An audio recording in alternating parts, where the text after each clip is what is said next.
buenas tardes. Muchísimas gracias a todos y a todas por acompañarnos este jueves 25 de enero de 2024. Estamos hoy en la sala de lectura de la Escuela de Historia de la Universidad Central de Venezuela. Muy grato volver a la universidad en nuestro caso.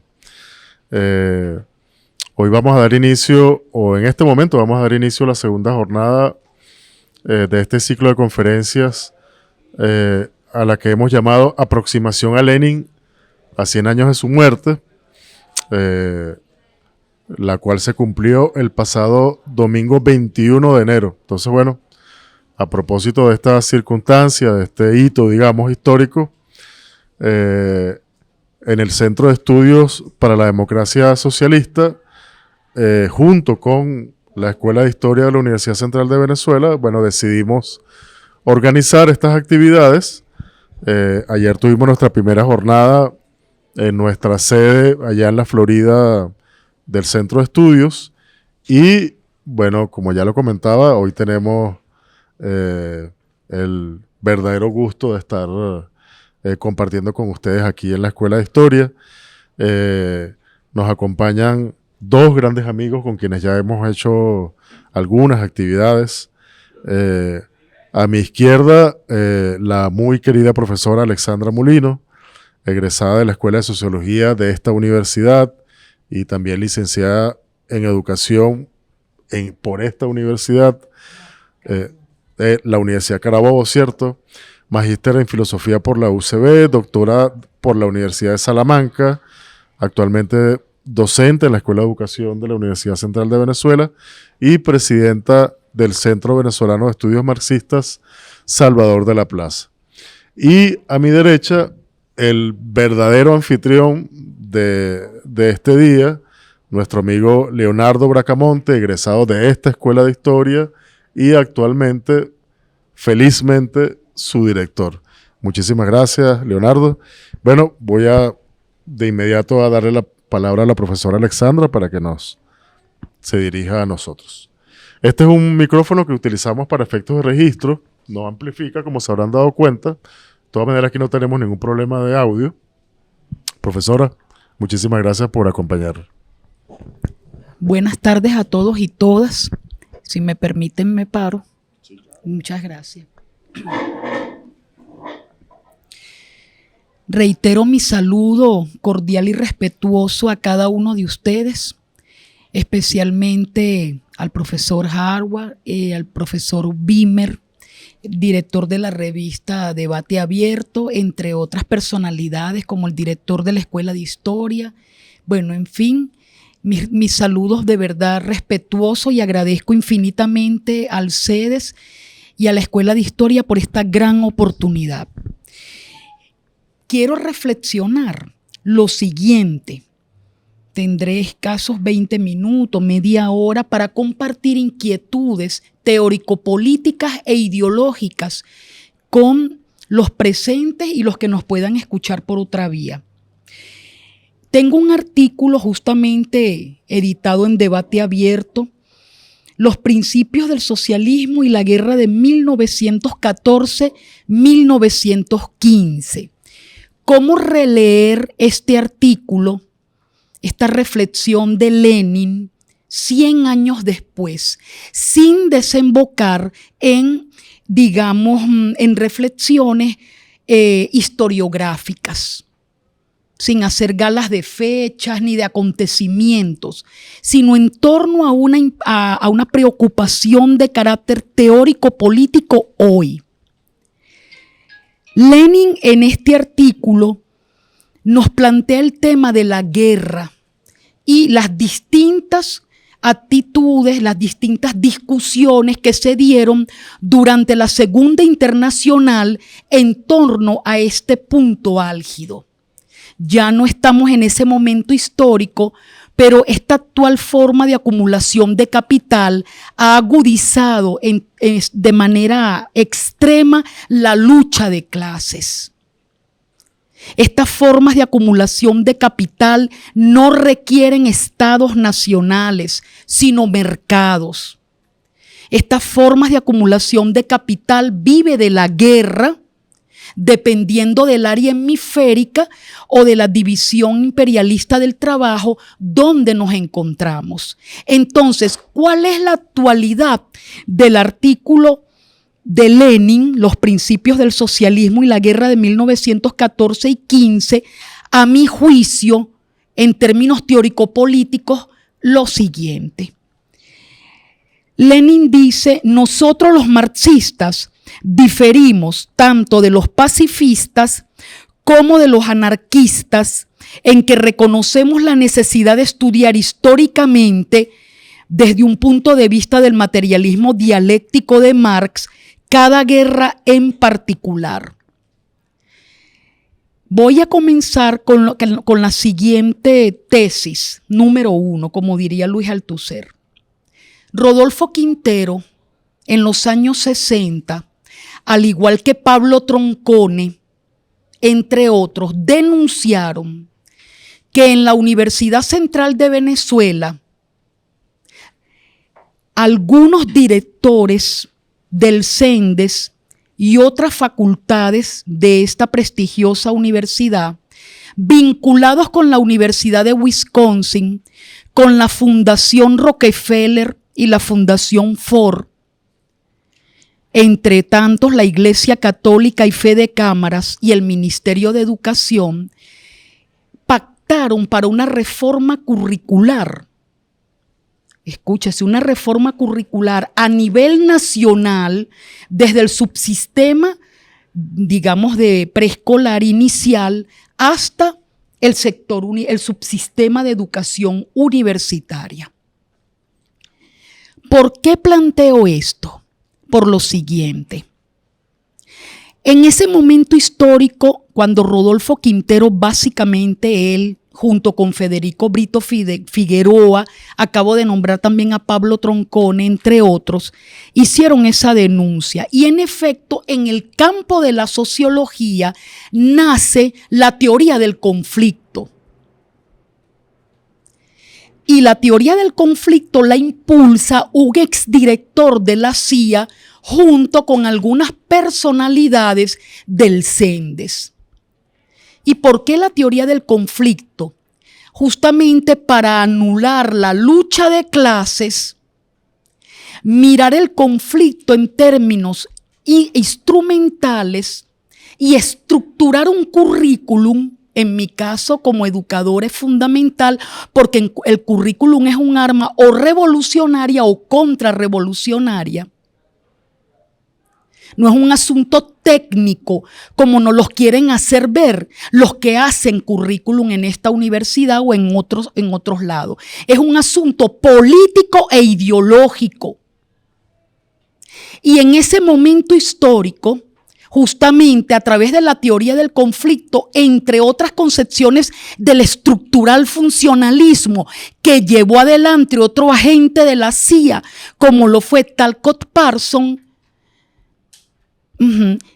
estructuran el currículum desde inicial hasta la educación superior, torpedeando desde las estructuras valorativas y normativas, aparte de las operaciones en el marco de los aparatos represivos de Estado, una embestida contra los movimientos de izquierda revolucionaria en el país.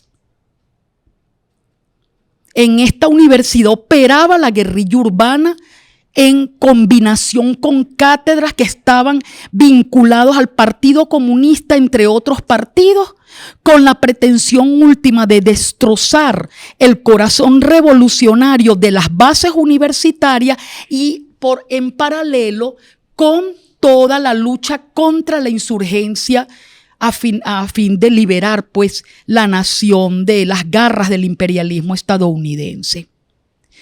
Bien, entonces yo vinculo ese momento histórico y ya les voy a decir en este momento cómo lo estoy repensando. Cuando Lenin te dice la actitud de los socialistas ante la guerra y comienza desde el marxismo, desde el punto de vista del materialismo dialéctico de Marx, atacando en términos de lucha teórica y lucha política e ideológica como praxis, contra los anarquistas y los pacifistas, justamente pensando como mujer del siglo XX que soy, pero ahora en el XXI, pero ya con la edad que tengo, ¿cómo podemos pensar este debate con los pacifistas y con los anarquistas? Pero en este caso me quedo con los pacifistas. En ese momento histórico, cuando comienza la deconstrucción de la guerra para la liberación nacional en Venezuela y latinoamericana, porque no fue un asunto nacionalista, chauvinista, social chauvinista, sino con pretensiones bolivarianas, continentales. ¿Cómo se aúna esto con lo que pasa hoy en la Universidad Central? La Universidad Central hoy plantea este año como el año de la reforma curricular y la ONU está presente en la Universidad Central, entre otras universidades, hablando de la paz como proyecto ideológico político que fundamentaría el cambio curricular en este año 2024, porque en el 2025 vamos a amanecer con nuevos currículum, nuevos pensum de estudios en facultades y escuelas que elaboran arduamente para neutralizar la lucha de clases. ¿Qué se plantea hoy en día desde la paz planteada por la ONU? Bueno, nuevamente la teoría del conflicto para neutralizar las categorías de derecha y de izquierda. He estado muy atenta a los debates. Es anacrónico hoy, dicen, hablar de izquierda y de derecha. También plantean que el marxismo y el marxismo-leninismo no coadyuva a la paz, porque plantea el tema de la lucha de clases. Es decir, que Lenin, Marx, Engels son visualizados como guerreristas. Un integrante de la Comisión de la Paz, a quien yo respeto, pero no voy a decir el nombre, me decía ayer, gracias a la Unión Soviética, tenemos el neofascismo en Europa. Gracias, decía el comisionado de la paz por la UCB, uno de los tantos, me decía, gracias a la izquierda argentina tenemos a Milei. Gracias a los desmanes del gobierno podemos tener un neofascismo en el país. Yo le hablaba a él de las nuevas formas de acumulación que no requieren estados nacionales, que recrudecen la lucha de clases y que recrudece también la lucha de clases en el campo de las ideas. Pero fuera de esta concepción de la paz, y ya retomaré el artículo, fuera de esta concepción de los comisionados de algunos de la paz, digamos UCB-ONU, otros izquierdistas posmodernos atacan sin ningún tipo de preparo públicamente a la izquierda revolucionaria venezolana y latinoamericana. Y en nuestro caso, venezolana, pisoteando a los más de 8,000 muertos, perdonando la expresión tan grotesca, entre desaparecidos que no tienen tumba, no se sabe dónde están, entre guerrilleros urbanos y guerrilleros rurales. Entonces resulta que ahora nos denominamos, y en mi caso muy modestamente hablo de los grandes revolucionarios, como izquierdistas coloniales, una izquierda colonial que hay que desbaratar, porque son dogmáticos, porque son un calco y copia del marxismo-leninismo, porque prácticamente parecen social chauvinistas, porque son eurocéntricos, desmantelando y paralizando no solo la lucha de clases, sino la memoria marxista venezolana, que no fue solo un asunto de salón, sino que tiene muertos compañeros. Hoy en día se estudia con cierta comodidad, otrora Sencillamente había infiltrados de la DIGEPOL, entre otros en la misma aula, apresando profesoras y profesores, desapareciendo compañeros que salían por algún punto de la Universidad Central, de la Universidad de Carabobo y de otras universidades emblemáticas de este país. Entonces, los izquierdistas posmodernos ridiculizan el materialismo dialéctico de Marx, ridiculizando a su vez toda la producción teórica extraordinaria, novedosa, singular, sin excepción, de la teoría de la dependencia crítica marxista venezolana, desde Pío Tamayo, pasando por Salvador de la Plaza, por Domingo Felipe Maza Zavala, Rodolfo Quintero, Miguel Acosta Sáenz, Federico Brito Figueroa, Iraida Vargas, etc. Es decir, que para los posmodernos aquí no se pensó genuinamente, sino en términos de calco y copia. De eso hay que salir. Esa es una concepción de la paz que anula varias categorías que Lenin de manera brillante pone en el tapete. Cuando habla de tipos históricos de guerra modernas y diferencia la guerra ofensiva de la guerra defensiva, hay tres categorías. Tal vez yo exagero filosóficamente al plantearlos como categoría. Posiblemente unos estén en el nivel nocional y otros en el nivel conceptual, para ser rigurosa en términos epistemológicos. Pero pasemos por encima de la rigurosidad y hablemos en términos de categorías. Hay tres categorías que surgen. Las categorías de colonia, las categorías de imperialismo, colonias y división social imperialista del trabajo. Eso es fundamental. Eso es clave porque reaparecen en escena la necesidad de la liberación, más allá de la liberación nacional propia de la jerga burguesa, la necesidad de zafarse de los imperialismos, en este caso en el área hemisférica que domina América Latina, o como quiera llamarse, nuestra América, Estados Unidos de Norteamérica. Es decir, plantear el hecho de liberarse del imperialismo estadounidense a estos países como colonia aparecen en el escenario. Y eso es muy importante. La aparición en el escenario de la lucha político-ideológica de aquellas formaciones económico-sociales dependientes, si bien aquí en esta universidad, recuerdo claramente en los años 80, pero ya ese debate se dio en esta universidad desde los 60 en adelante, porque de los años de principio del siglo XX hasta 1940-50 se daba en el seno del propio, de los partidos, no, de los movimientos que puntaban, que se ascribían como revolucionarios, aunque ideológicamente no todos eran marxistas, y luego propiamente en el Partido Comunista. Luego académicamente aquí comienza un debate fortísimo sobre la necesidad de la liberación por la vía de la guerra defensiva de las colonias.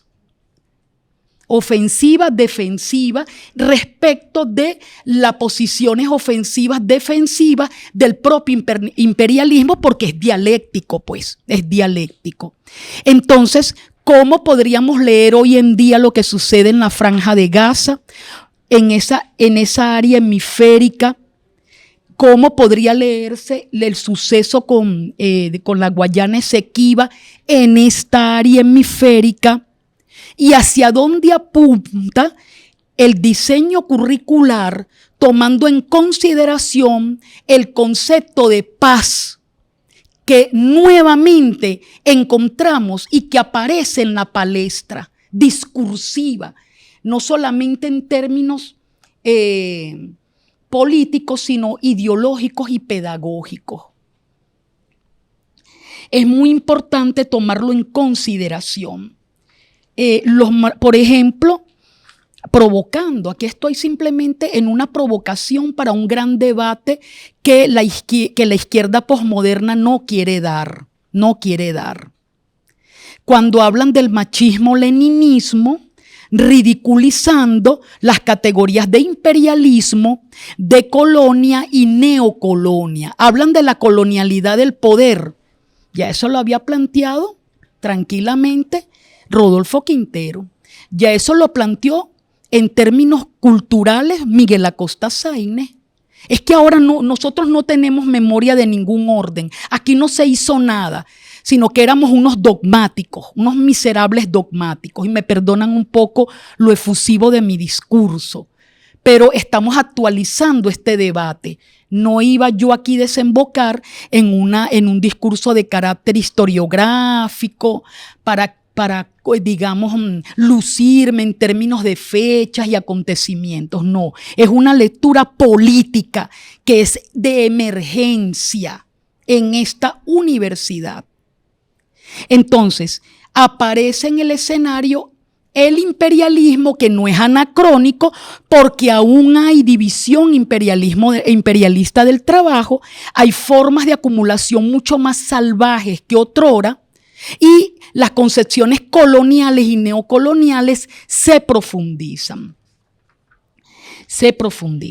Entonces, ya no estamos en la era de la Segunda Internacional, pero sí podemos retomar asuntos, críticas fundamentales que hace Lenin al social chauvinismo, entre otras concepciones como la pacifista, para no hablar de los anarquistas, los pacifistas, que está en extremo, permítanme la expresión, por favor, de moda aquí en la Universidad Central. Bien, entonces hay las falsas referencias a Marx y Engels, pero lo más importante que yo considero como categorías que 100 años después siguen explicando esta realidad hemisférica, entre otras realidades hemisféricas, Lenin nos plantea, digamos, muestra la lucha de clases a través de conceptos gruesos como el de burguesía y proletariado, pero al atacar al social chauvinismo, al atacar a los oportunistas, al atacar a la aristocracia obrera, asuntos que rescata Nikos Poulantzas. Ese es un autor que debemos leer con mucha rigurosidad, Nikos Poulantzas. Pero claro, el neofascismo se encargó de denominar, de calificar a Luis Althusser como un demente y a Nikos Poulantzas como a un suicida. Es decir, que el grupo de Luis Althusser eran unos locos. Y a la compañera Marta Harnecker, como era mujer, es en presente, hablemos en presente porque están vivos a través de sus obras, a través de sus amoríos. Claro, siempre el machismo ataca por allí. Es decir, que desbarataron ideológicamente toda la praxis revolucionaria de ese grupo. Para mí fueron Luis Althusser y Nikos Poulantzas asesinados de manera con métodos que hoy se denominan de cuarta generación. Un poco para desbaratar todo el legado, porque ¿quién lee hoy a Luis Althusser amén de ser criticado? Tal vez algunas cátedras heroicas que están todavía resistiendo. O a Nikos Poulantzas entre tanto los propios marxistas venezolanos. Entonces, ¿por qué digo esto? Para ir terminando. Porque cuando critica el social chauvinismo, aparecen una serie de categorías no gruesas, fundamentales para comprender los avances y los retrocesos de todo proceso revolucionario. Por ejemplo, habla de la aristocracia obrera, importante tomar en cuenta, y Nikos Poulantzas lo trabaja a la perfección. Tenemos a la pequeña burguesía, a la burguesía, es decir, no líneas maestras como en el propio Marx para comprender las contradicciones, no como efecto, porque no es un mecanicismo, sino como relación dialéctica con las formas de acumulación, sino para comprender cómo en todo proceso revolucionario la pequeña burguesía ha jugado un papel oportunista y reaccionario respecto de la utopía revolucionaria, respecto del proyecto revolucionario. Entonces, el caudillismo de la Segunda Internacional lo tenemos hoy en día presente. Entonces encontramos, repito, para retomar, compañeros y compañeras, para ir finalizando, categorías fundamentales: imperialismo, división social imperialista del trabajo, colonias, neocolonias, guerras ofensivas y defensivas, no guerreristas, sino en términos de lucha de clases, fracciones de clase que frenan o permiten el avance revolucionario para la toma del poder. Esto también destruye las tesis de aquellos que creen que las revoluciones son un asunto de fórmulas mágicas, porque estamos imbuidos de estructural funcionalismo y estamos imbuidos de funcionalismos, un funcionalismo sin sujeto hoy en día a fin de legitimar el mercado.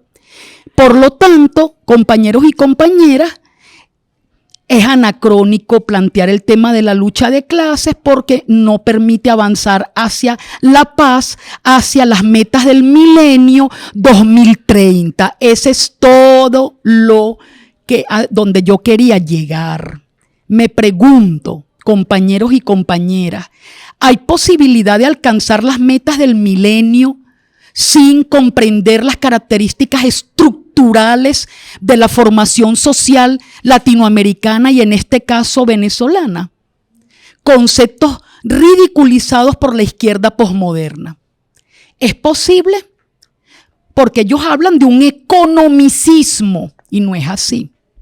¿Es posible avanzar hacia las metas del milenio entrampados en una división social imperialista del trabajo, donde en este caso dominada por Estados Unidos aspira a la acumulación de capital más en términos financieros que productivos, permitiendo y legitimando la fuga de capitales masivamente? ¿Cómo queda el concepto de trabajo? Y lo digo, Miguel Ángel Contreras trabaja esa categoría de manera magistral.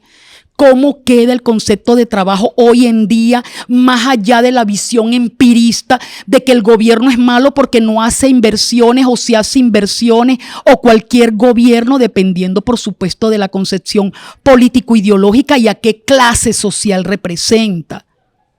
O de repente hay un momento en la propia lucha revolucionaria donde domina la pequeña burguesía. Y si domina la pequeña burguesía, hablemos de paz, una paz edulcorada, sin historia. Si domina la fracción, como diría Nikos Poulantzas, que se inspira en Lenin, el oportunismo, la pequeña burguesía, la aristocracia obrera, por supuesto que hay que regresar a la teoría del conflicto para montar, como diría Talcott Parsons, un marco estructural, valorativo y normativo, a fin de destrozar el pensamiento crítico revolucionario. Por lo tanto, Lenin termina planteando la necesidad de la autodeterminación de los pueblos. Es una categoría fundamental que necesitamos retomar. si se mira desde esta concepción marxista-leninista, todo lo que la ONU, y lo digo con responsabilidad para invitarlos al debate, yo felicito que la Universidad Central de Venezuela, de donde soy, donde laboro desde hace 28 años, plantee este año como de la reforma curricular, pero también los invito públicamente a un debate en torno a un concepto edulcorado, sin fricciones con la historia, ni con la estructura, ni con la cultura, como diría Rodolfo Quintero, con la antropología del petróleo, que habla de una antropología política que es importante conocer para destrozar la propia cultura de las transnacionales estadounidenses impuestas hoy, ayer y hoy. Por lo tanto, recomiendo altamente este texto, que no es guerrerista.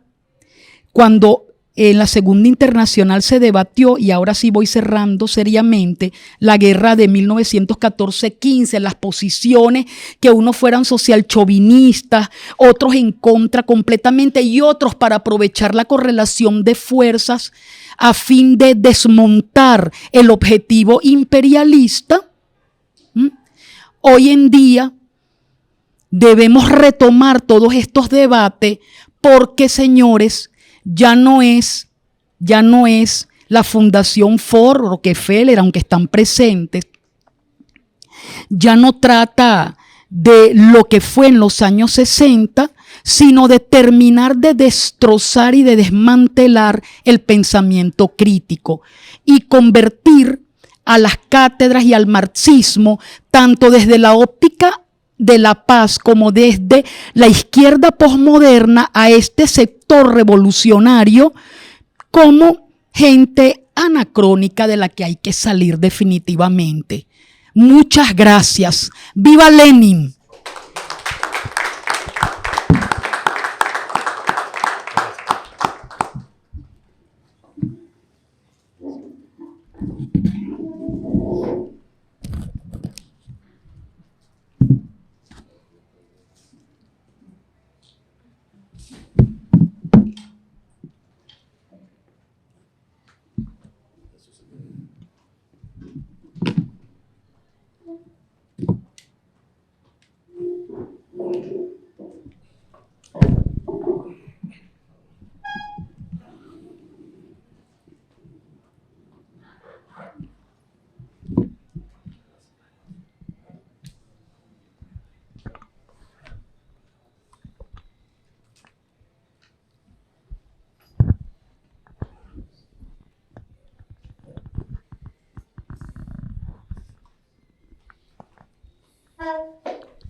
Hablo de una.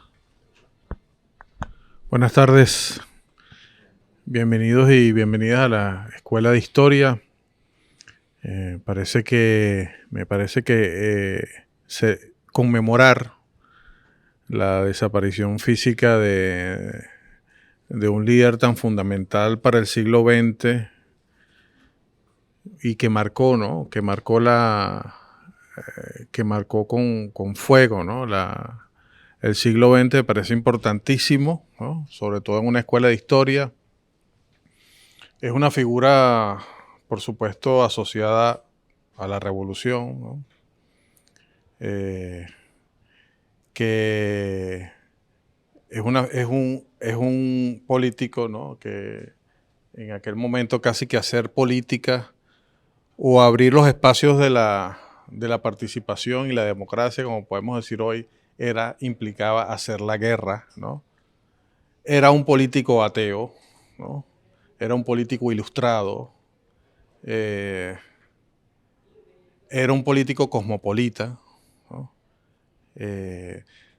Tuvo una idea realmente estratégica que todavía sigue siendo un reto desde todo punto de vista, ¿no? Hizo un partido mundial, hizo una organización mundial, entonces todo eso tiene una trascendencia enorme, ¿no?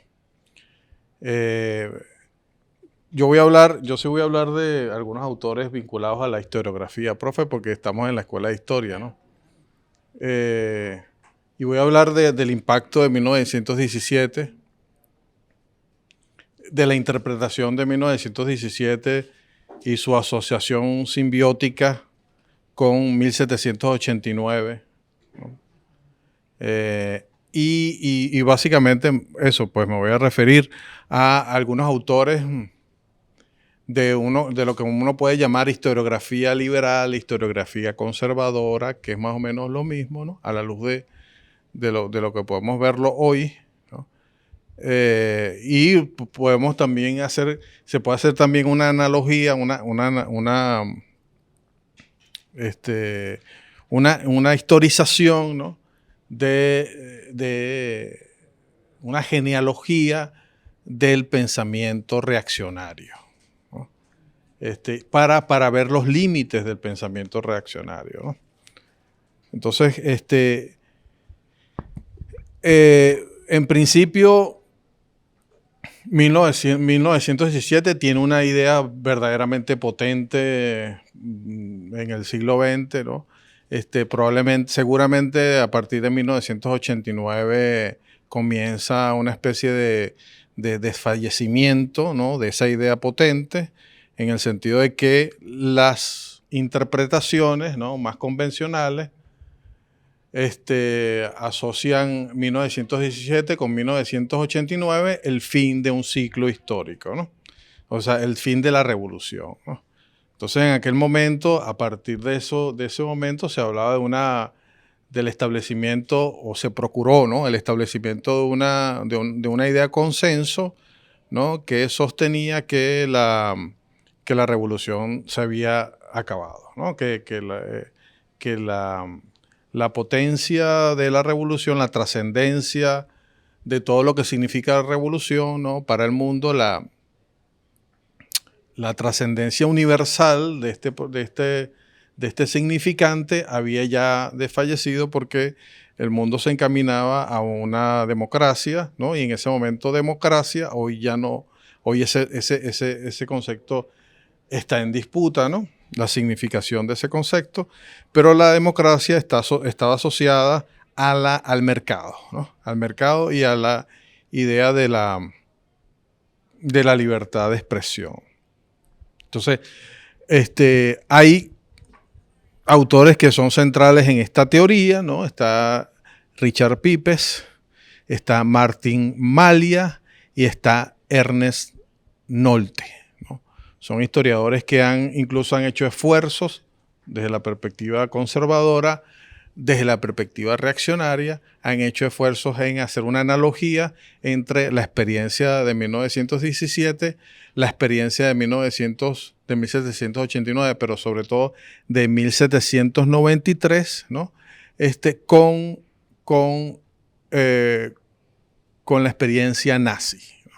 Es decir, para Ernest Nolte, por ejemplo, la historia bolchevique, ¿no? En Auschwitz está, ¿no? La consecuencia de 1917 es Auschwitz. Ese es el campo de concentración nazi, es la idea de la solución final, es la idea del exterminio, ¿no? Vamos a ver entonces los límites de esta historiografía anticomunista, ¿no? En principio, se trata de una evaluación de un acontecimiento o de un conjunto de acontecimientos que son siempre idénticos a sí mismos. Entonces ellos tienen un concepto que se llama ideocracia, ¿no? O sea, toda su narración está sujeta a la idea de que la experiencia, el error contra natura que resultó el comunismo está fundado en una ideología, ¿no? Entonces, claro, ahí incluso cuando hablan de la Rusia de esos años, ¿no? Ellos realmente no se refieren a la sociedad rusa, sino que permanentemente se refieren a a un régimen, ¿no? Entonces, la justificación, ¿no?, de un discurso de ese tipo es la idea, el cometido político de ir contra un mito. O sea, que sería el mito de 1917, ¿no? Y ciertamente sí, o sea, las revoluciones producen mitos, ¿no? Mitos que son mitos que tienen una función, ¿no? Hay mitos que son movilizadores, hay mitos que politizan, hay mitos que despiertan, ¿no?, que entusiasman, eso, pues que politizan.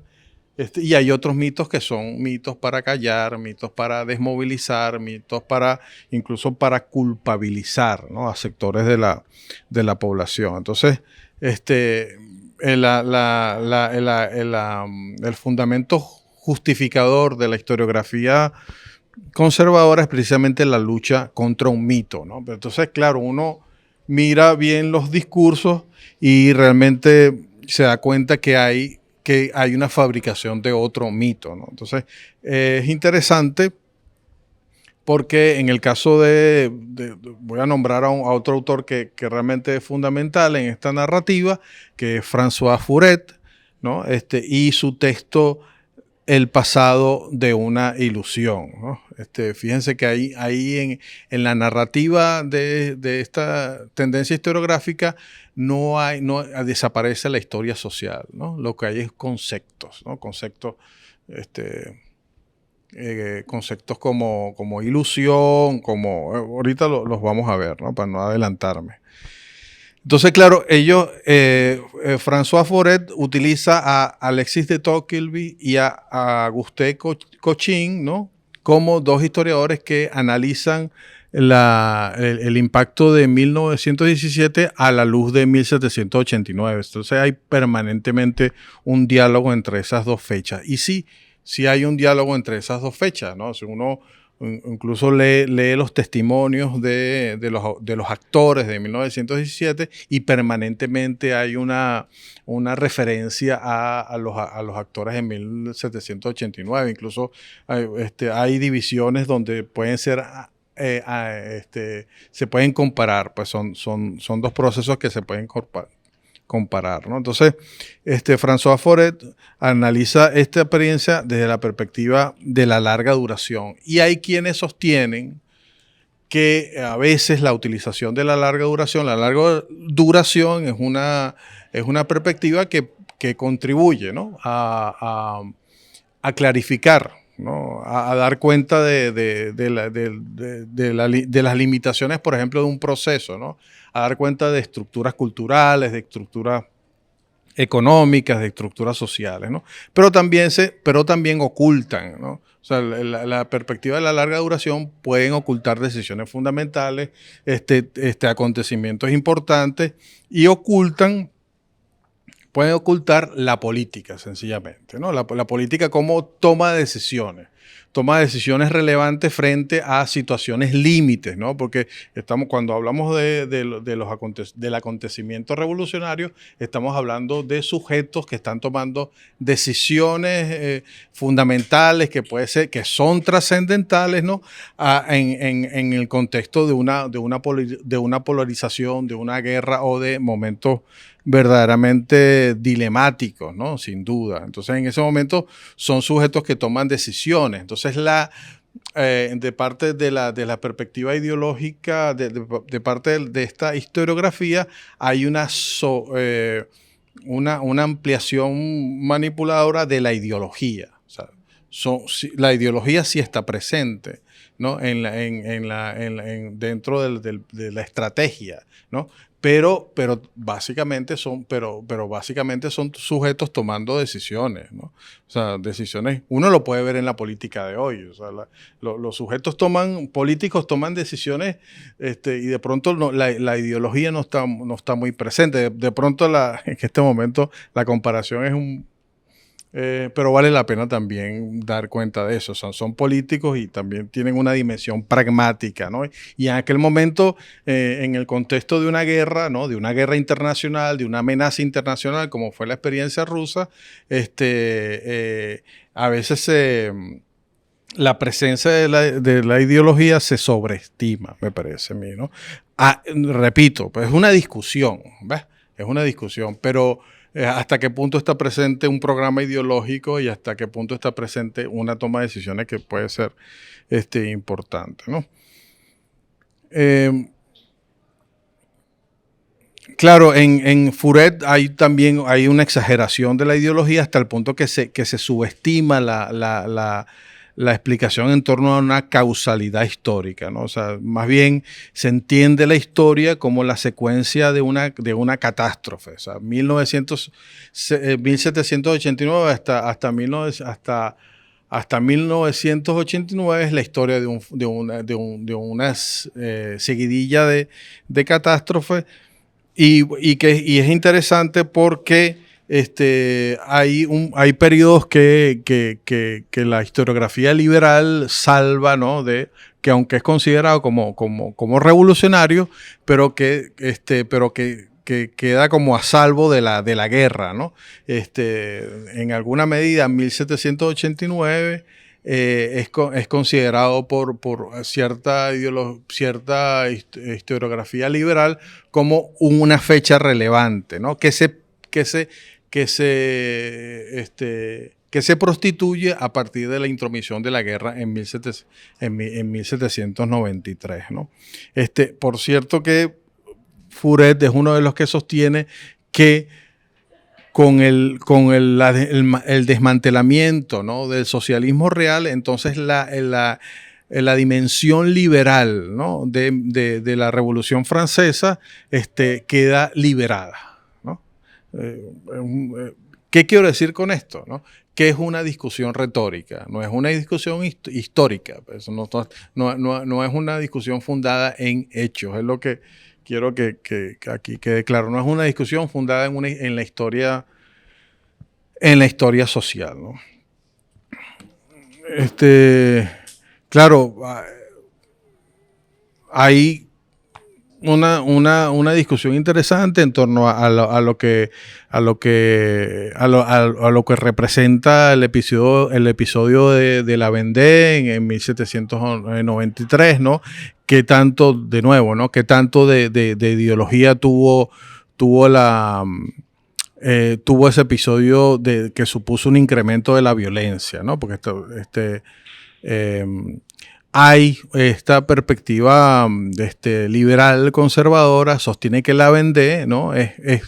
se concentra una política de exterminio que incluso utilizan la palabra genocidio, ¿no? La palabra genocidio, que es un concepto del siglo XX, ¿no? Y como ustedes saben, es un concepto que es producto de una pregunta relevante en el siglo XX. ¿Cómo conceptualizar lo que ocurrió en Europa luego de la experiencia nazi? Porque era difícil con la brutalización que supuso, ¿no?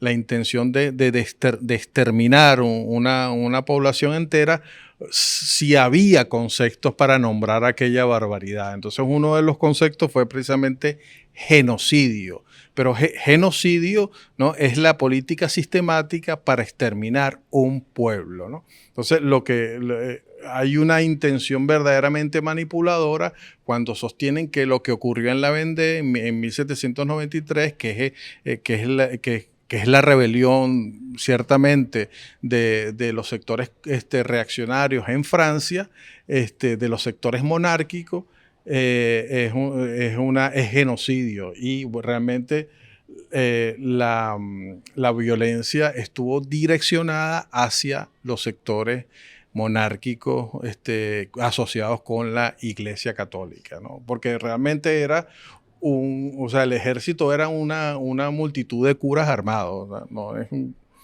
No es una exageración, ¿no? Furet es relevante los argumentos, ¿no? Para dar cuenta, para justificar una narración de ese tipo. Él dice que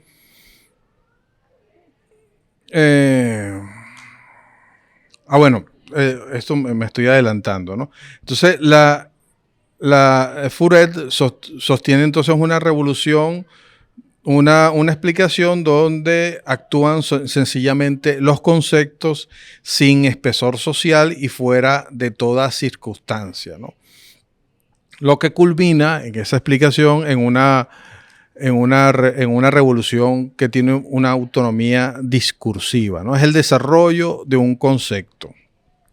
Y entonces hay una justificación, Furet tiene una justificación interesante de por qué no explica las circunstancias, o sea, de por qué no involucra las circunstancias en su narración, ¿no? Entonces él dice que una interpretación que incluya las circunstancias del momento, ¿no?, es una interpretación que apuntala una versión apologética. Está reconociendo que empíricamente, ¿no?, la revolución ciertamente es natural que sea sujeto de una apología, porque realmente es un esfuerzo de un sector de la población por llevar adelante una revolución. Entonces, lo que está diciendo Furet es que una explicación fundada en hechos reales, ¿no?, realmente determina, realmente da cuenta de un esfuerzo revolucionario de transformación, ¿no? Entonces, por eso desconoce la historia social. Para aquel momento también uno encuentra que entre derecha, izquierda, campo revolucionario, campo conservador, también también hay un intercambio también hay dimensiones de la realidad que se reivindican y otras que dejan de reivindicarse, ¿no? Por ejemplo, ya les voy a decir. Por ejemplo, la idea de la tradición, ¿no? La idea de la tradición, la idea de comunidad, la idea del pasado, en aquel momento de esas primeras revoluciones, de esos primeros acontecimientos revolucionarios, los sectores revolucionarios no tomaban en cuenta esas dimensiones de la realidad, ¿no? No tomaban en cuenta la potencia que tenía el pasado, no tomaban en cuenta, en cambio los conservadores sí, los conservadores también reivindicaban la comunidad, ¿no? Reivindicaban los lazos sociales más de lo que podían reivindicar los sectores de la revolución, ¿no? Entonces llama la atención que, por ejemplo, en el último ciclo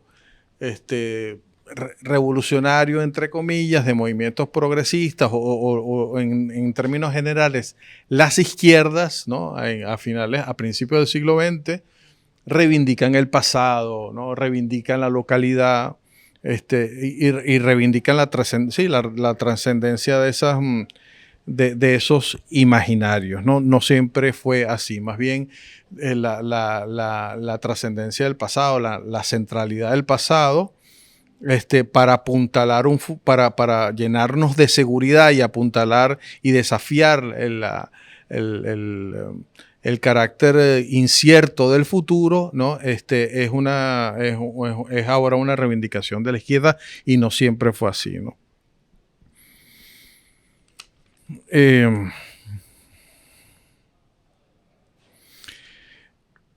Para hablar de la violencia revolucionaria hay textos que son fundamentales, ¿no? Los discursos, por ejemplo, textos y discursos, ¿no? Por ejemplo, los discursos de Robespierre son fundantes, ¿no? Para mirar allí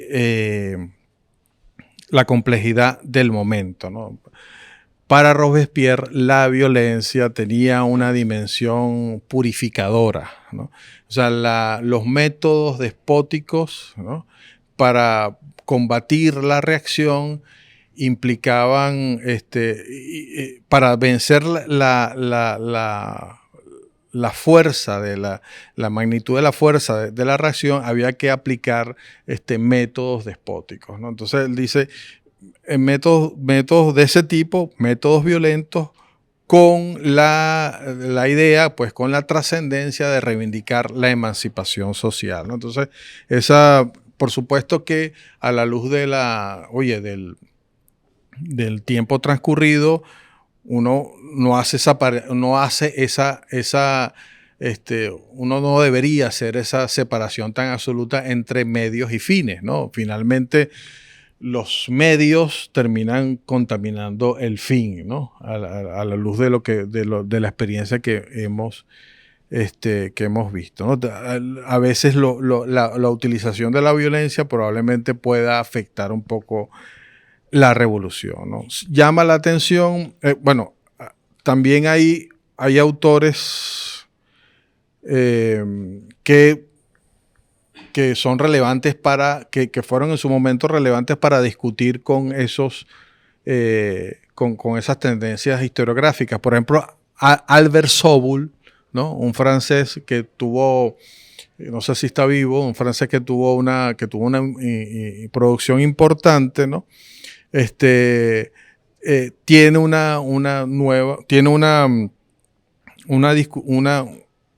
intenta, ¿no? Comprender las estrategias revolucionarias en el contexto de la guerra, ¿no?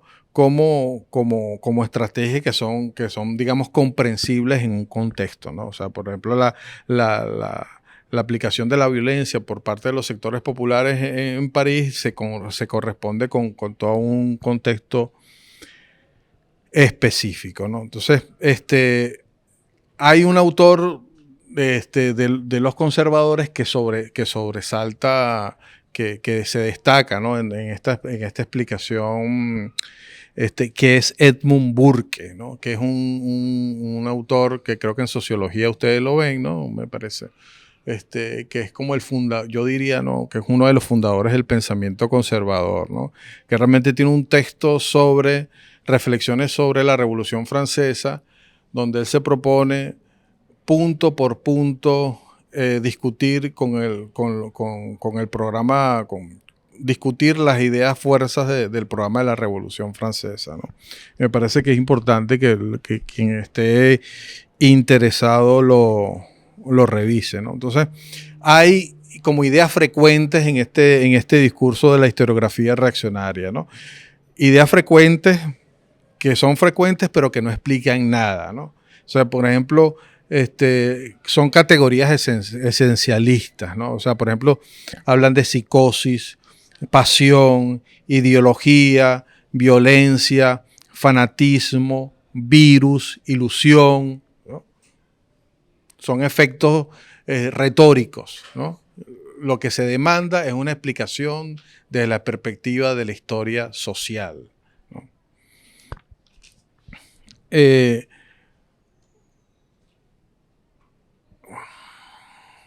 Sin duda hay similitudes, ¿no? entre una historiografía que se comprende, ¿no? Que es las primeras producciones historiográficas que se generan luego del triunfo revolucionario, ¿no? Que tienen ese carácter de catecismo, sin duda, ¿no?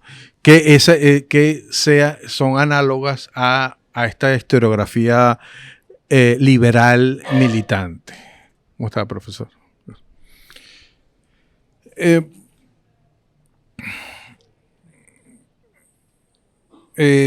Hay también un intento por parte de un autor que trata de hacer un balance, ¿no? No es un autor, digamos, ideológico, pero que trata de hacer un balance entre estas dos experiencias, ¿no? Que se llama Arno Mayer, ¿no? Es un autor que también al igual que la historiografía liberal conservadora, es un autor que también ve, digamos, o sea, coincide con la historiografía liberal conservadora de que hay una analogía profunda entre 1789 y 1917, ¿no? Y como decía al principio, los actores de 1917 permanentemente se refieren a la Revolución Francesa, ¿no? Y buscan analogías. De alguna forma, en los procesos sociales, el sentido de los actores debe estar incluido, pues, ¿no? en la narración histórica, ¿no? Hay de pronto la derecha, ¿no? En esto, la derecha extrema, yo creo que sigue siendo una derecha anti-ilustrada, ¿no? Y ahora es cada vez más. O sea, en el mismo momento en que la derecha se toma posiciones cada vez más extremas, tiende a alejarse, ¿no?, de la tradición de la razón, ¿no? Pero es interesante, pero el pensamiento, el programa revolucionario, si se centra, el programa revolucionario de esas dos fechas centrales, ¿no?, de la Revolución Francesa y de la Revolución Rusa, sí tienen un centro fundado en la tradición de la razón, la tradición ilustrada, ¿no? Quizás estos componentes, ¿no?, estos componentes programáticos no se replican en otras áreas del mundo, ¿no?, con la transparencia con que ocurre en estos episodios de los que les estoy hablando, ¿no? Por ejemplo, en los procesos los procesos de liberación nacional, ¿no?, que llamamos que han ocurrido, ¿no?, durante todo el trayecto del siglo XX, ¿no?, en América Latina, en el Medio Oriente, en África sobre todo, ¿no? No es tan transparente esta división de aguas, ¿no?, y estos contenidos aquí que son perfectamente distinguibles en esta historiografía. Seguramente en las experiencias del tercer mundo es un poco más híbrida esta situación, ¿no?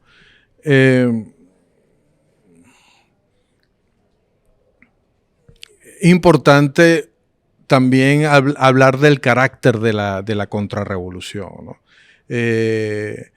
No es solamente un movimiento, ¿no? No es solamente un estado de opinión, ¿no?, en estos episodios centrales de la historia, ¿no? No es solamente un movimiento que idealiza el pasado, ¿no?, sino que también es un movimiento que es capaz a su modo, de politizarse, de generar un movimiento importante y de hacerse subversivo, ¿no?, de intentar, pues, finalmente tomar el poder, ¿no?, o desestabilizar. Esos movimientos se pueden historizar, ¿no?, esos movimientos contrarrevolucionarios, y creo que el clima, digamos, el punto máximo, ¿no?, de toda esta reacción contra el cambio, contra el programa de la Ilustración, contra la razón, en este contexto específico, son los movimientos nazifascistas de mediados del siglo XX, ¿no? Hay tendencias, ¿no?, en algunos de estos autores que les he mencionado, hay tendencias que privilegian para explicar el acontecimiento revolucionario, pero para explicar específicamente la violencia revolucionaria, hay experiencia, hay escuelas, pues tendencias, ¿no? Una tendencia que es genetistas, ¿no?, que explica la violencia revolucionaria a partir, como decía al principio de mi intervención, a partir de la ideología, ¿no? Para ellos la ideología está estrechamente relacionada con la experiencia revolucionaria. Y con la violencia revolucionaria. Y hay otras tendencias que se llaman, que se organizan en torno a lo que llaman ambientalistas, ¿no?, que privilegian las circunstancias del momento, ¿no? O sea, yo creo que la tendencia ambientalista está más vinculada al análisis de lo que está ocurriendo aquí y ahora, ¿no?, que me parece más riguroso partir de la circunstancia, ¿no? Entonces, en todo caso, También vale la pena pensar la revolución, ¿no? Como en términos de su producción imaginaria, ¿no? Como una liturgia, ¿no? Con ceremonias públicas, con ritos, con conmemoraciones, con mártires, con conjunto de íconos que son potentes, que son muy trascendentales, que movilizan, que identifican un sector, ¿no? Hay todo un discurso vinculado al amor a la humanidad, a la nación, al socialismo, ¿no? Y que, bueno, como momento fundacional están enfrentados con la religión, ¿no? En la medida en que la religión está estructuralmente asociada con el poder, ¿no? Porque en otras regiones del mundo donde los sectores religiosos no han estado vinculados con los sectores de poder, o los movimientos revolucionarios o los mismos movimientos religiosos han tomado partido por la revolución social, ¿no? Entonces, como digo, en las áreas periféricas del mundo, o sea, la actuación es distinta, ¿no? Entonces, bueno, yo lo dejo hasta allí, es lo que le quería comentar. Con todo y la carga valorativa que implican estos acontecimientos, ¿no? También vale la pena una caracterización. O sea, por ejemplo, lo más trascendental de la Revolución Francesa no fue, no fue el terror, ¿no? No fue la guillotina, que la guillotina tiene un papel importante que jugar, tiene una significación importante,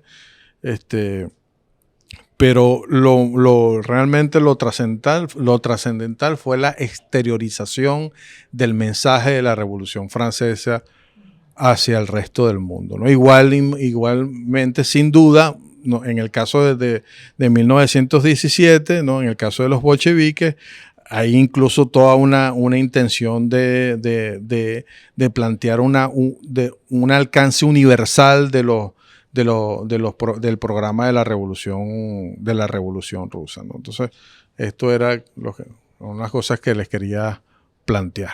Muchas gracias.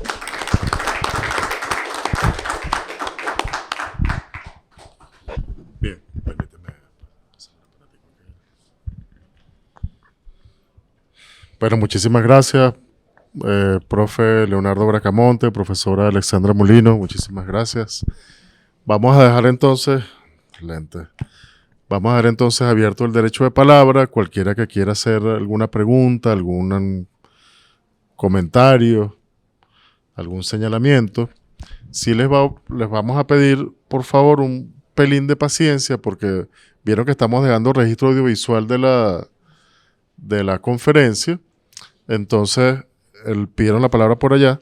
Entonces uno de los compañeros, y por allá también, uno de los compañeros se para, por aquí también, y lo hacemos así, ¿verdad? Y hacemos el registro.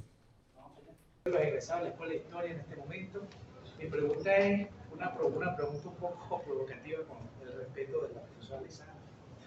Profe, este tipo de teorías que estudian a Lenin y al marxismo, ¿cómo hacemos que sean más populares? Porque este tipo de tendencias de izquierda, las cuales yo respeto mucho y algunas las he leído, yo no me creo marxista porque me falta mucho, todavía hay que leer para llegar a ser marxista, porque siguen siendo tendencias de élite, de una pequeña burguesía que la lee, que tiene el tiempo. Yo hablaba hace rato con alguien que hablábamos del tema de la educación, ¿no? Con las situaciones que estamos pasando en el mundo, que la educación ahora es un privilegio todavía para algunas. Entonces, esa es una de las preguntas, ¿no? O sea, es un tipo de pensamiento elitesco, de tendencia elitesca de la burguesía, o pudiese ser más popular. Y la segunda, el pensamiento de Lenin puede ser una concepción más historiográfica o un pensamiento más político como tal de estudio. Esas son las dos preguntas que yo haría. Y quería hacer una pregunta que creo que es central para el desarrollo del marxismo. Nosotros hace unos días estábamos leyendo justamente una obra de Alexis de Tocqueville, que si no me equivoco se llama El antiguo régimen y la revolución. En esa obra, que nada más estábamos leyendo un extracto, Tocqueville analiza la Revolución Francesa. Y como usted dice, esta Revolución Francesa tiene un claro paralelismo con la Revolución de 1917, con la Revolución Rusa, mejor dicho, pero también con las otras revoluciones comunistas. En ese extracto, Tocqueville cita a Mirabeau, y Mirabeau dice que la destrucción de todas las antiguas instituciones que conformaban el poder público, si pudiéramos llamarlo así, en la Francia realista, en el antiguo régimen, no servía sino para consolidar un poder mucho más líquido.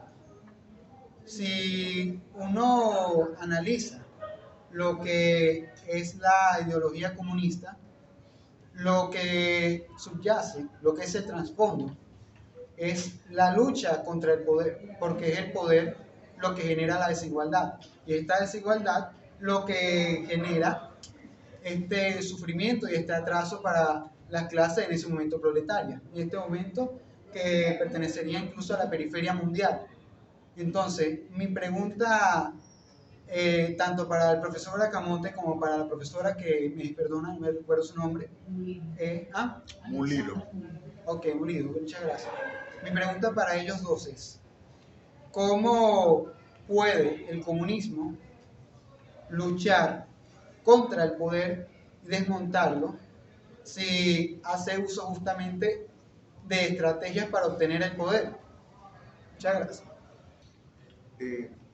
Digamos, abordaran el carácter fundacional, ¿no?, de ruptura y fundación que Lenin logra imprimir a la revolución de 1917, ¿no? Porque creo que es central en un poco el debate que nos planteaba nuestra querida profesora Molino, de diferenciación. O sea, Lenin y la revolución bolchevique demuestran que, al menos temporalmente, fue posible construir una sociedad radicalmente distinta a todos los modelos de sociedad de explotación que la habían precedido.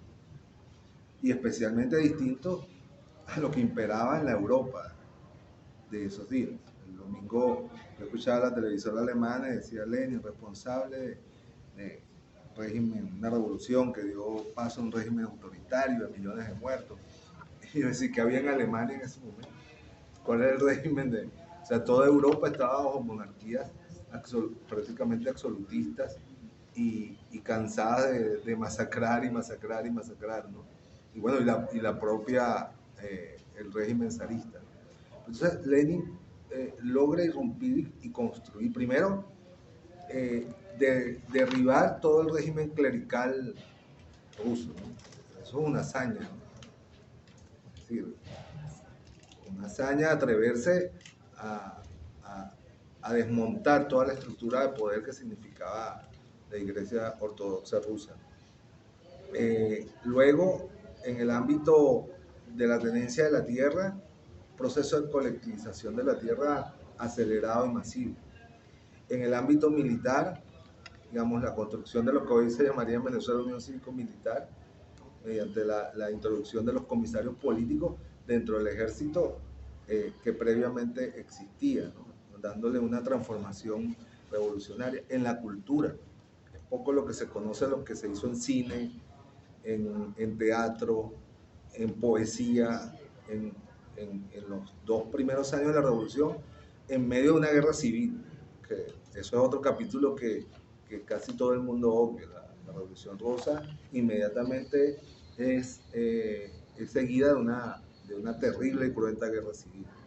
Entonces, bueno, quería un poco, digamos, si pudieran detallar en eso, porque es lo que yo creo que va a marcar la distinción entre lo que es la izquierda y lo que precisamente usted señalando y rescatando a Nico Poulanza plantea, digamos, un régimen revolucionario se distingue precisamente cuando no renuncia y hace todos los esfuerzos por construir una sociedad radicalmente distinta a la que está transformando. No niega pulanza y dice, bueno, y una revolución puede aplicar tácticas reformistas, pero lo que la distingue es que nunca va a renunciar a construir, aunque tenga que tomar medidas como el propio Lenin lo hace luego con la nueva política económica, a la construcción de algo radicalmente distinto. Y yo creo que eso es lo que la distinción o la herencia que deja Lenin a la izquierda como sujeto político, como identidad política, ¿no? Para mí ser de izquierda es precisamente nunca renunciar a creer y a luchar porque sea posible construir algo radicalmente distinto a una sociedad de la dominación, de la explotación, de la desigualdad, todo eso que se plantea como natural, ¿no? de la sociedad. Mi nombre es Ana Lucía Mosqueda, soy egresada de la Facultad de Farmacia de la Universidad. La pregunta mía, no sé, para cualquiera de los dos, me va a servir es ¿de qué manera yo puedo diferenciar dos categorías, genocidio y holocausto, en esos contextos históricos que son procesos donde intervienen las guerras y hay mucha muerte de personas en el mundo? Entonces, para yo poder identificarlo. Lo otro es que hay una problemática en sí de lo que es el poder, porque ¿cómo diferenciamos la naturaleza o cómo percibimos la naturaleza del poder sí mismo? Porque el poder vemos que es prácticamente una capacidad, pero ¿de qué manera yo puedo identificarlo para que no me cree un problema dentro del contexto que se esté dando el proceso histórico de lo que es la naturaleza del poder? O sea, el poder va a estar siempre permanente en cada uno, historiográficamente, en cada uno de los procesos. Y todas las guerras que se dan es en busca del poder, es una categoría permanente, pero ¿cómo yo trato de ubicarla dentro de ese contexto desde la Revolución Francesa, de 1789, hasta los actuales momentos que estamos viviendo? Inclusive, como lo dijo la profesora Alexandra Molino, estamos viviendo guerras de cuarta, quinta generación. Ya el poder viene en busca de aniquilar a la humanidad de alguna manera a través de estrategias o medios cognitivos. Utilizó la mente, tratar de buscar y imponer una agenda a nivel mundial para transformar el mundo, y esa potencia hegemónica busca de dominar a través del poder. ¿Cómo? Pensamiento, armas, militar, o sea, hay muchas formas de yo concebir el poder, por supuesto también incluyendo el poder económico, pero ¿de qué manera yo problematizo la naturaleza de ese poder? ¿Cómo lo identifico? Porque desde sus inicios estamos viendo la palabra poder como categoría. Estamos en el año 2024 y todavía vemos la palabra poder, pero es el poder económico, el poder militar, el poder en todo su sentido. Eso quisiera para alguno de los dos. Muchas gracias. Gracias. Tal vez no responda las preguntas, tal vez no alcance pues a satisfacer, digamos, la curiosidad, el interés teórico, político, ideológico de las interrogantes todas brillantes. Pero solo sé algo. Lenin no solamente, como bien lo explicó de manera brillante entre tantas aristas el profesor Leonardo Bracamonte, no solo funda una sociedad diametralmente opuesta, sino que también asume la teoría como arma revolucionaria, que es lo que está en crisis hoy. La educación es una ideología,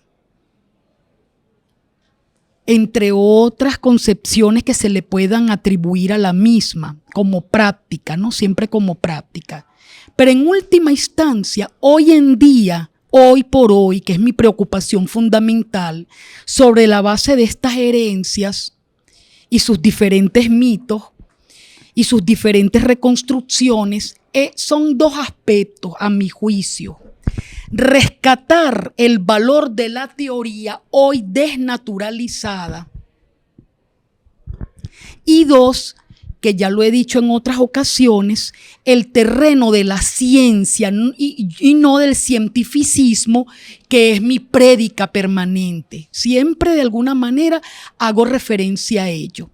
Cuando usted me dice si el pensamiento de Lenin y de la educación, cómo hacer para que deje de ser de élites y se haga popular, etcétera, etcétera, eso va a depender de la lucha de clases, de la correlación de fuerzas, de la clase en el poder o de la fracción de la clase en el poder, del uso, aquí asumiendo Althusser, del uso de los aparatos ideológicos y represivos, etcétera, etcétera.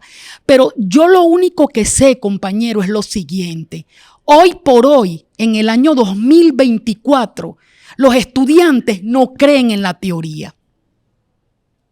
Los estudiantes ponen en duda el poder predictivo, la capacidad predictiva y heurística de la teoría, el carácter dialógico de la teoría, no desde una posición de la filosofía de la ciencia alejada de la realidad, porque toda verdad es histórica, porque es concreta.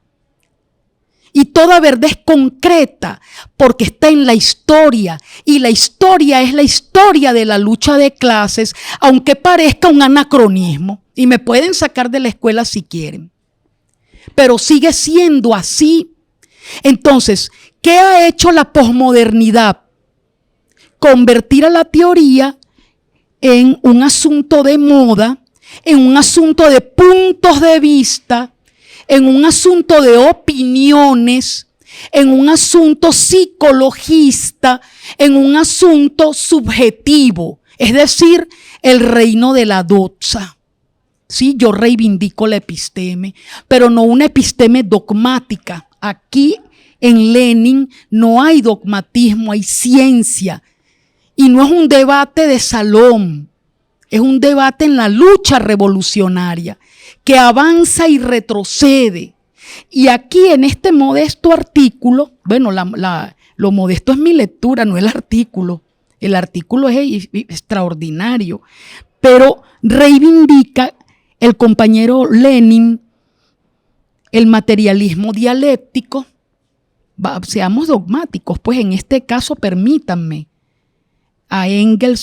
traer a Engels y a Lenin en este sentido del materialismo dialéctico histórico, pero no para categorizar mecánicamente las estructuras, sino para comprenderlas. ¿Y para comprenderlas para qué? Para contrarrestar los efectos de la acumulación de capital, que es perversa. Una acumulación perversa de capital en contra de proyectos ideológicos. Mi preocupación fundamental, y con esto voy terminando, son los jóvenes. Porque uno dice esto y el joven después de escuchar esto se va de la misma manera para su casa. No siento el efecto político, el golpe bajo, la necesidad de salir de aquí y tomar las armas, pónganse, para exagerar. La necesidad de salir de aquí amargado, maldiciendo el capitalismo como enemigo fundamental. Entonces, retomar 100 años después a Lenin, retomar 100 años después la revolución bolchevique, retomar nuevamente a Marx, etcétera, etcétera, es justamente defender una racionalidad. No entre otras, porque yo no creo en eso, porque eso es posmoderno. Es como dicen, es tu punto de vista. Es tu punto de vista, es tu asunto, cómo lees la realidad que es concreta porque es histórica. No es así. Entonces, sino todo lo que justamente Engels rescata justamente de Marx y de Engels y de otros en debate para comprender de qué trata el socialismo, de qué trata el comunismo y cómo alcanzar el poder. Y usted lo ha dicho, profesor, justamente ellos se debatieron en el tema de las guerras civiles, un poco para contrarrestar digamos, las pretensiones del imperialismo y las formas de acumulación dominante. Y ya voy terminando con esto porque entonces es otra ponencia. Entonces, ¿cómo puede el comunismo desmontar el poder? Eso no es una receta de cocina. Eso no es ninguna receta, no es un recetario. Ese es el asunto de la lucha de clases. Por ende, hay un factor fundamental que hay que rescatar dentro de esta historia. Y voy terminando seriamente, no se vayan a preocupar. En esta historiografía, en este recorrido histórico, social y político, que es el componente ético, político y moral. No es una receta. La transición al socialismo, la transición al comunismo puede que ni se dé, porque también es un asunto de azar, porque lo determina la lucha revolucionaria, la dirección que se imprime en la lucha de clase. Por eso la función fundamental del partido. Por ende, lo fundamental de tenerlo como proyecto de vida. Eso es más importante que la propia concepción teórica que sencillamente puede convertirse en un asunto de debate de salón. Sé que no he respondido exactamente, pero yo los invito a que retomen el marxismo en sus distintas vertientes, que retomen a Lenin en sus 100 años de haber partido, pues, pero con un gran legado a la humanidad. Háganlo desde la ciencia, no desde el cientificismo, desde el método científico. No, háganlo desde la ciencia que debate, que dialoga, que prueba, que refuta, sin dogmas. Y háganlo desde la ética revolucionaria, aunque les cueste la vida. Y lo digo en nombre de los cientos de estudiantes desaparecidos en los años 60 hasta los años 90, desaparecidos de esta universidad y de otras, donde sus familiares no tienen ni una tumba para llorarlos. Hagámoslo por ellos. Retomemos, como dice Iñaki Gil de San Vicente, ¿no? Retomemos el valor de la teoría en sus justos términos en el marco de una praxis revolucionaria. Compañero, habrán retrocesos y avances. Aquí están las fracciones de clase. Está la visión de la pequeña burguesía, la concepción neofascista, la concepción pequeño burguesa, que es muy dañina, la proletaria, la otra concepción que es interesante, el papel de la aristocracia obrera. Eso hay que tomarlo y estudiar los sindicatos a fondo y su papel en la lucha revolucionaria, en ese avance y retroceso, en el marco del socialchauvinismo, del burocratismo, seguir adelante. Compañeros, puede que no veamos nunca nada, la educación será de élite, nunca se tomará el poder, pero hay que seguir avanzando en este avance y retroceso. Lo que yo no voy a permitir aquí, y lo voy a decir con mucha fuerza, en esta embestida del marxismo-leninismo, en este ahogamiento de la opinática y del punto de vista y de la subjetividad, lo que yo no voy a permitir es que se crea que la teoría es una moda. La teoría no es una moda. La teoría crea conceptos que pueden refutarse, hipótesis que pueden refutarse para seguir creando y recreando. Si no, señores, citemos a un gran latinoamericanista marxista, el gran Mariátegui. Su vida, su obra, se trata de un ejemplo de lo que es el sentido cierto de la teoría. Y la educación siempre estará bamboleándose en función de los que detentan el poder. Hoy, en el marco de la paz, una paz muy edulcorada, muy de fantasía, de ir quebrando los elementos conflictivos, inclusive el discurso revolucionario. Me perdonan en verdad si no logré ir a la médula, pero es la angustia que tengo y la angustia que quiero de alguna manera transmitir. Y con esto le doy el pase al profesor Bracamonte, a quien admiro. Saludo al profesor Miguel Ángel Contreras, al profesor Javier Biardó, ya al profesor Bimer lo saludé al principio y a todos. Pero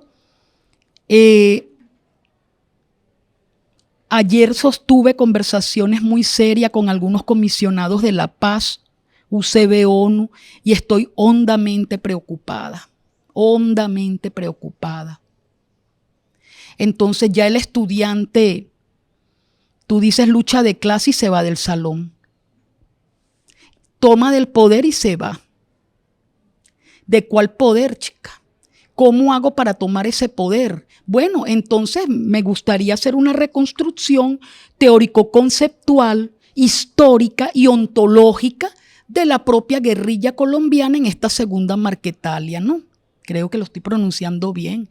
Un poco, porque los compañeros continúan en armas. Es su utopía, pero también es la necesidad de comprender que el capitalismo en esta perversa fase de acumulación continúa creando y recreando en términos político-ideológicos verdades para seguir contrarrestando a los estados nacionales. Vamos hacia un gran mercado, señores.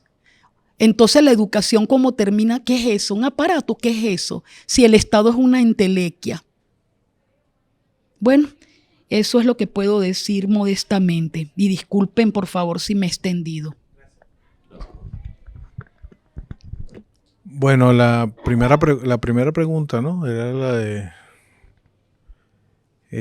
sobre la idea de que estos discursos vinculados a al análisis sobre las experiencias revolucionarias son discursos elitescos, son análisis elitescos.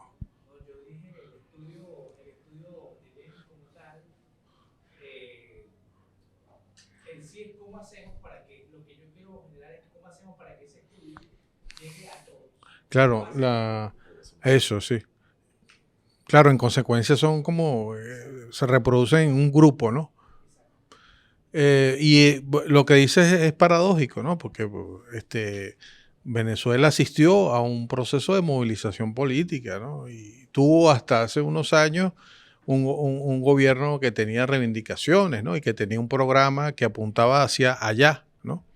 Entonces, es interesante, ¿no? Hacerse esa pregunta. Bueno, ¿dónde quedó eso?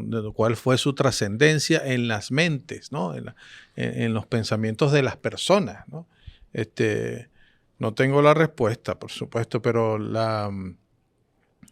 queda como esa inquietud, ¿no? Alguien decía que lo que hay con relación a la política, a los asuntos públicos, ¿no? Es como un desafecto. No es que la sociedad esté despolitizada, sino que tiene una relación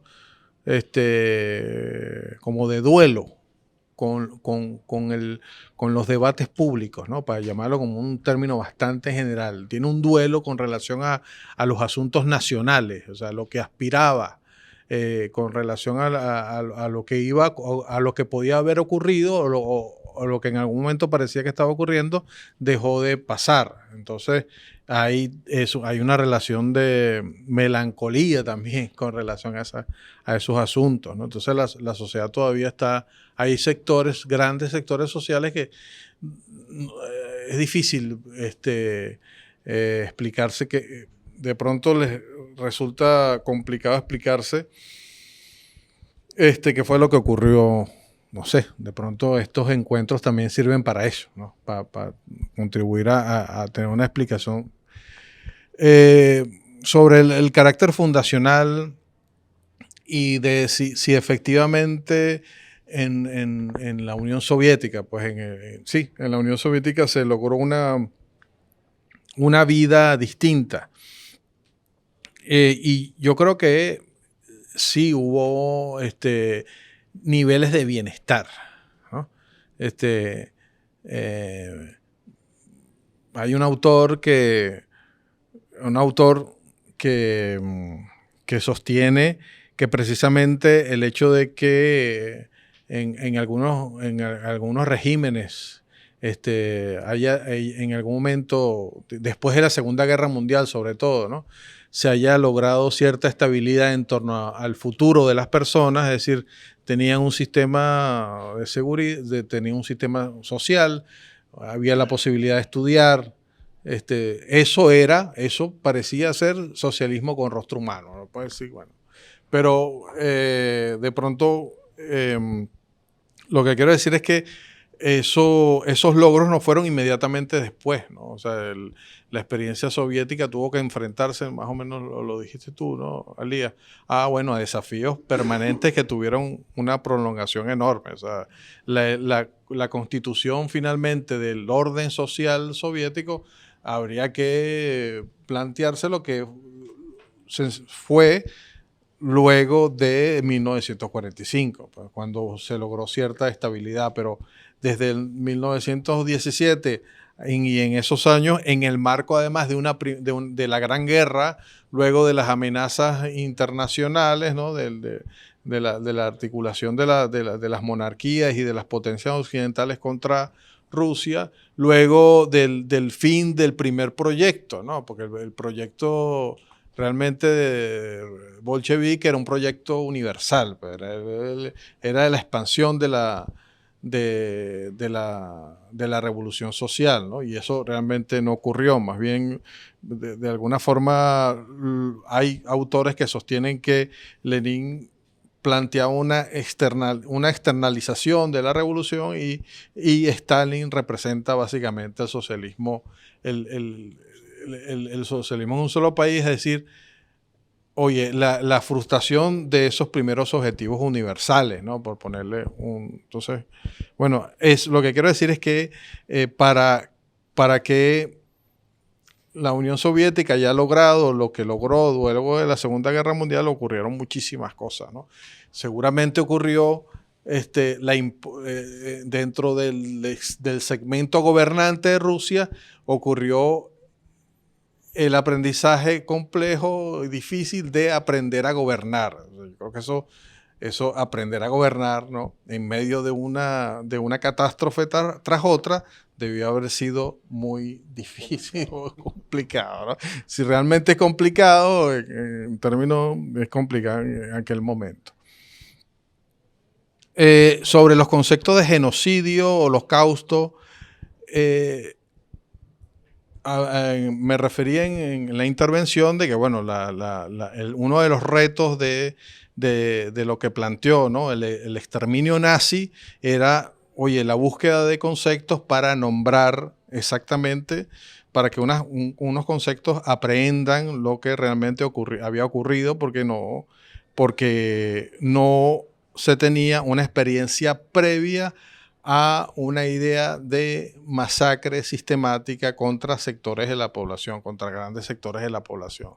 Se decía en aquel momento, ¿no? Pero hubo un autor que se llama Aimé Césaire, ¿no?, que sostuvo una idea sugerente, ¿no? Dijo que los mecanismos de exterminio nazi eran analogables con las formas de exterminio coloniales, ¿no? Entonces, ahí planteó una idea que sigue siendo bastante sugerente. Pero en todo caso, la palabra genocidio nace con esa preocupación, ¿no?, de colocarle nombre que dé cuenta de la catástrofe humana que ocurrió, ¿no?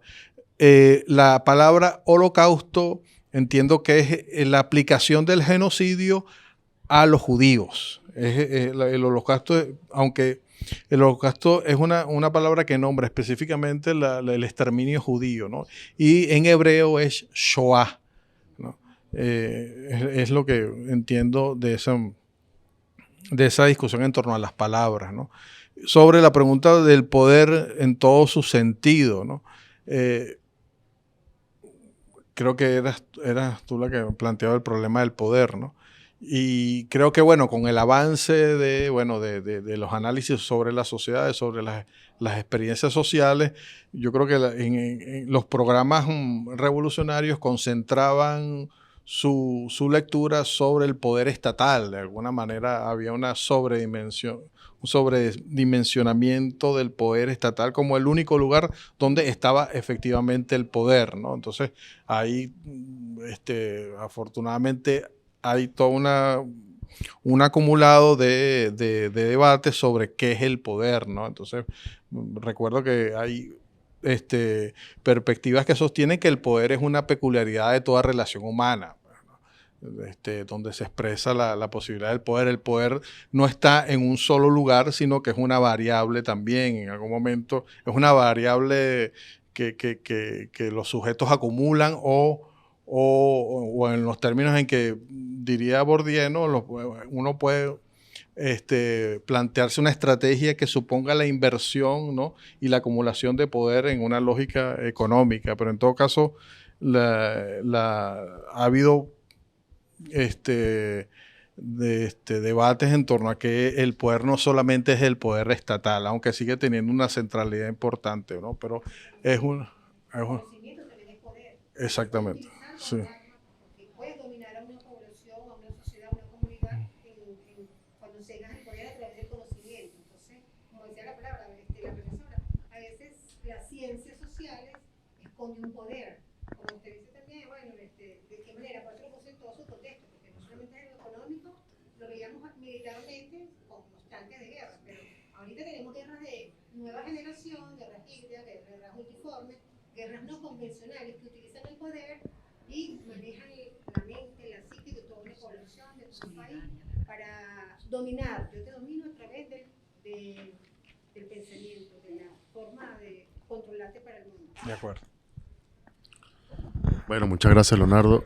Vamos a permitirnos una segunda ronda de intervenciones, por si alguien más desea hacer alguna pregunta o comentario, pero antes de eso vamos a excusar a la profesora Alexandra Molino, no sin antes agradecerle enormemente, profesora, por su combativa y muy lúcida intervención y provocadora. Creo que le creó un problema a Leonardo aquí en la Escuela de Historia. Mentira, claro que no, estamos entre amigos. Por eso me permito el mal chiste. Pero bueno, la profesora tiene una situación personal que atender, entonces bueno, profesora, muchísimas gracias.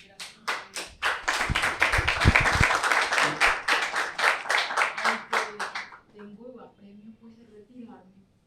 Una última provocación, perdonando, ¿no? Pero breve, y agradezco la cortesía.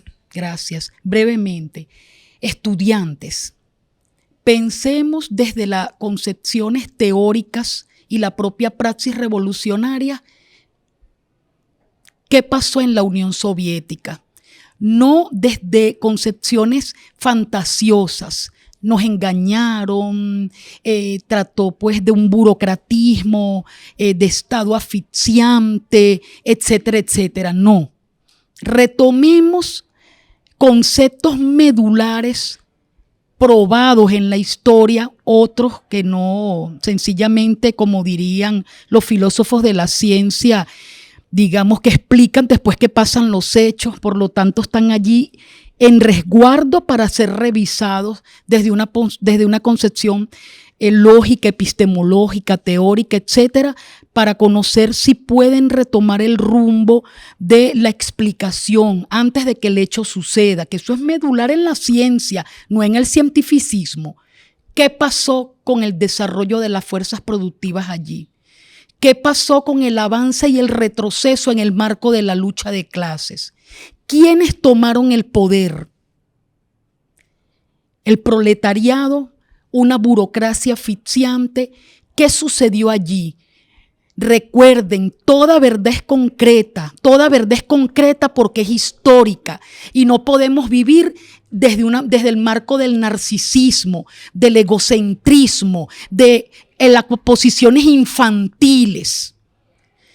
Como me engañaron, ni pasó en Cuba, ni pasó en la Unión Soviética, soy ahora un nihilista y tiene derecho usted a ser un nihilista.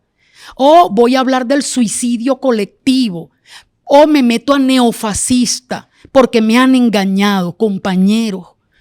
El sentido de la guerra en Lenin no es un asunto guerrerista, como lo plantea la profesora Ana Lucía Mosqueda, como bien lo planteó el compañero en su reconstrucción, más que historiográfica, histórica y político-ideológica. Esto es un asunto, compañeros, de rescatar una civilización en crisis verdaderamente.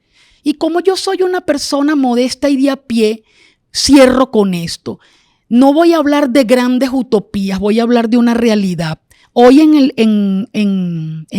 ¿cómo se llama? En la estación de La Hollada, un señor cayó de largo a largo en el andén y comenzó a entrar en crisis de carácter neurológico, vociferaba, ¿qué no decía?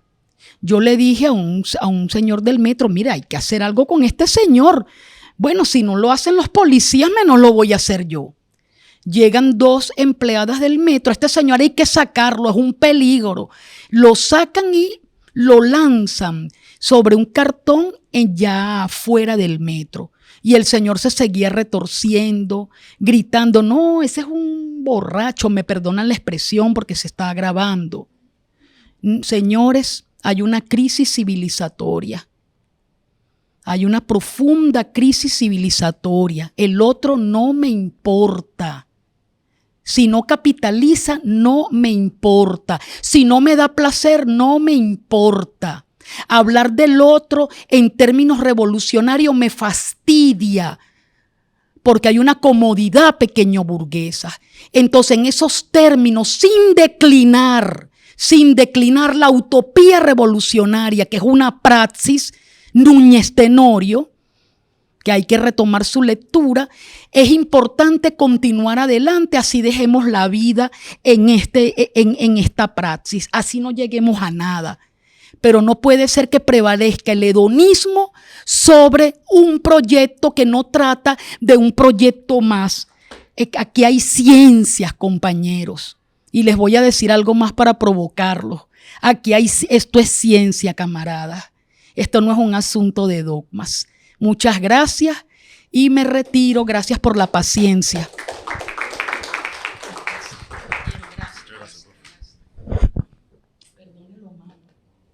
Buenas tardes. Mi nombre es Carlos Ojeda Falcón. En primer lugar, saludar esta actividad tan importante para el estudio del pensamiento, la obra y la acción de uno de los hombres más trascendentes que tenga la revolución mundial y que haya tenido, tiene como referente de estudio para la formulación de la teoría política y la acción en la práctica, los revolucionarios del mundo. Vaya mi saludo a esta actividad de reflexión con ese objetivo. Hay un aspecto polémico en Lenin, en la obra de Lenin, al que hizo mención Elías en su intervención, que es la nueva economía política. Este aspecto, que constituye en un momento la necesidad de un ajuste,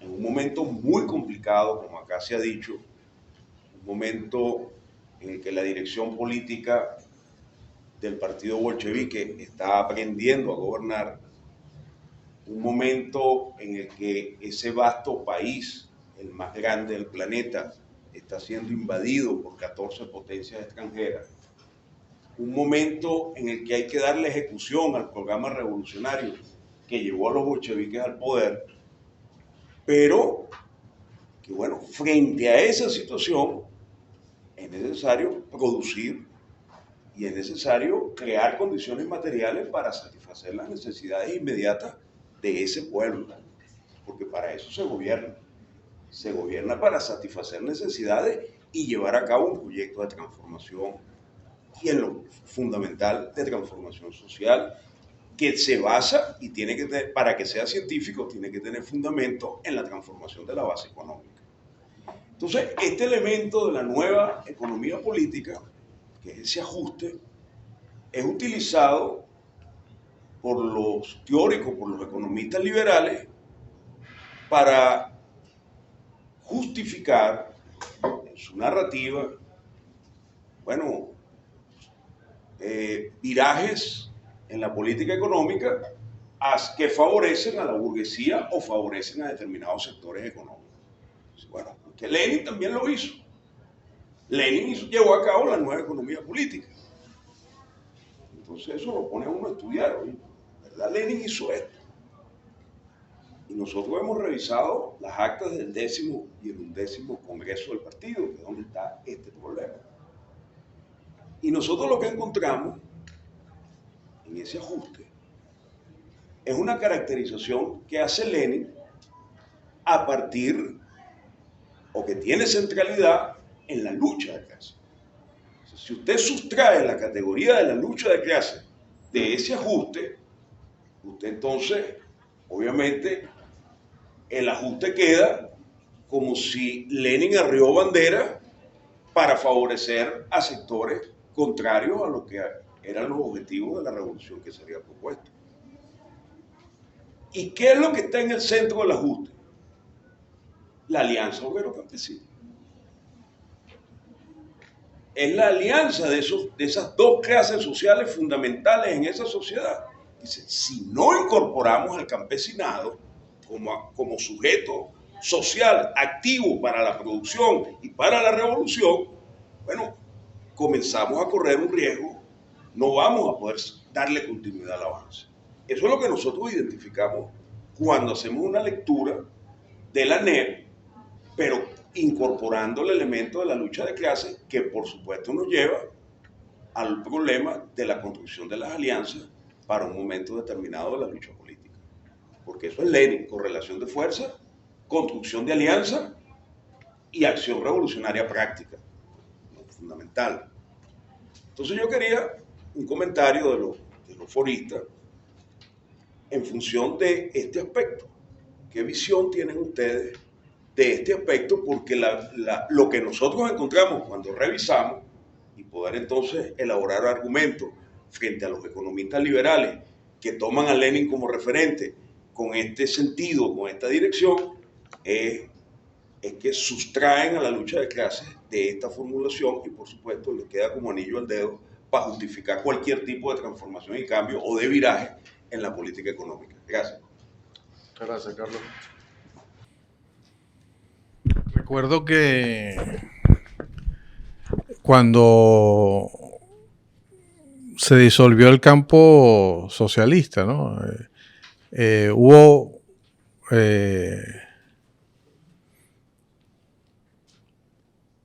autores que hacían una cronología, ¿no? Decían que a partir del fin del campo socialista, ¿no? Había una cronología y de alguna manera salvaban a Lenin, ¿no? Desde su perspectiva, ¿no? Y sostenían que y colocaban a Stalin como el responsable de la deriva de la deriva burocrática que condujo al fin, ¿no? Y planteaban que la nueva política económica, ¿no? Era el encuentro de Lenin con la realidad, ¿no? Y probablemente era el encuentro de Lenin con una realidad más concreta y vinculada a la coyuntura, ¿no? Donde había que dar respuesta, donde alguna política asociada a la colectivización no logró los resultados esperados, ¿no? Y de alguna forma había que replantearse algunos asuntos, ¿no? Pero yo creo que esa reorientación vinculada a una coyuntura, ¿no? Lo que da cuenta es de la actuación de los políticos, ¿no? Tratando de dar respuesta precisamente a momentos de emergencias del aquí y ahora, ¿no? O sea, esas respuestas de pronto las encontramos todos los días en la dinámica política. O sea, lo que quiero decir es que, volviendo a mi primera intervención, yo creo que hay la ideología, ¿no?, en los términos en que lo plantea François Furet y los historiadores conservadores liberales, como un plan asociado a la implantación de un orden injusto y antinatural, para ellos, o sea, tiene una presencia sobredimensionada. O sea, yo creo que el político de Estado, sobre todo, ¿no?, está hecho para responder a las necesidades del aquí y ahora también, ¿no? O sea, además no... Y lograr, yo creo que lo que llaman estadista, ¿no?, se me ocurre, estadista o estratega, es conciliar los medios con los fines, ¿no? Tratar de vincular una cosa con la otra, pero básicamente el político es eso, el político de principios de siglo, pero también lo que ocurre es que también los hombres relevantes y las mujeres también relevantes, como que generalmente los sustraemos de las condiciones específicas sobre las cuales está actuando, ¿no? Y olvidamos esas condiciones específicas, ¿no? Pero básicamente yo respondería de esa manera, ¿no? En todo caso, bueno, gracias por venir. Yo creo que fue una actividad relevante y hubo intercambio, hubo debate. Tratamos un tema, ¿no?, que no es fácil, que es fácil irse por el camino de la consigna, ¿no?, por el camino que también es importante, ¿no? Es importante, la consigna es importante porque supone un fortalecimiento.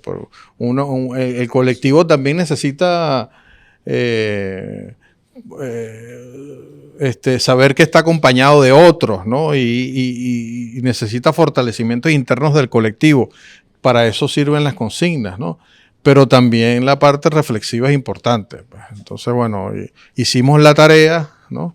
Y bueno, gracias por venir. Y otra cosa, ¿no? Este tipo de actividades también es importante para la revitalización de la universidad, porque la universidad necesita discusión abierta, ¿no? Y bueno, yo también hicimos la tarea en ese sentido. Muchas gracias por venir de nuevo. Gracias, muchas gracias.